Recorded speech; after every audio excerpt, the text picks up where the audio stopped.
Yes, it's really, really changed my life, really has, and I cannot thank you enough.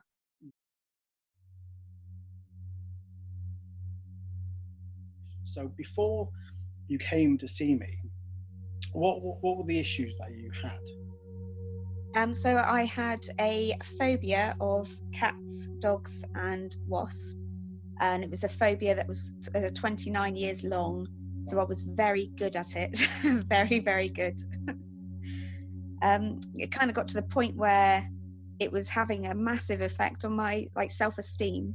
I was a single mother, had a little girl, and I couldn't take her to the park in fear of a wasp being outside, coming across a dog on the walk up to the park, and it was really, really setting me into quite a deep depression. But my anxiety would be at a 10 on the thought of even leaving the house. Right.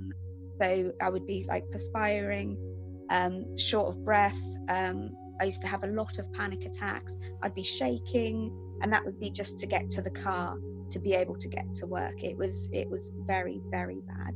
Had you tried anything to fix it before coming to see me?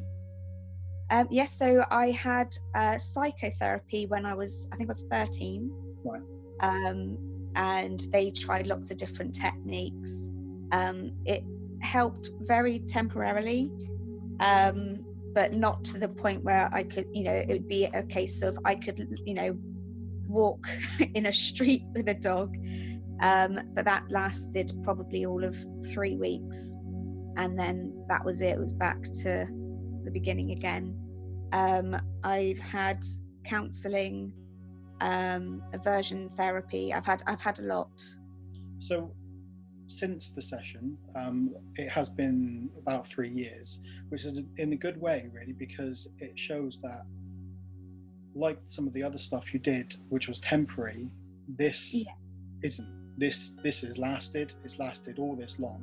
So what kind of things have you been able to do since the session that you couldn't imagine doing before, or couldn't even physically do before?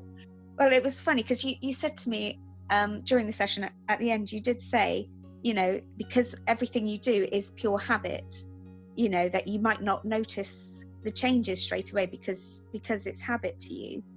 And I walked out of the session. It was in the winter, wasn't it? So it was quite dark. And I was walking across to my car, and there was a dog on a lead. And I saw the dog, and I just went, in my head, oh, there's a dog. And then I was just like, huh? Like, where's the pain? Like, I didn't cross the road. All I said in my head was, oh, there's a dog. And that was weird. That was a very strange thing for me. You recently sent me a more recent update. And what I'm going to do is I'm just going to share my screen and show everyone what you sent me. Just explain what this is. This is my lovely, lovely doggy called Ella, my 2-year-old lab, who I got at the beginning of this year. And this is family. Your dog?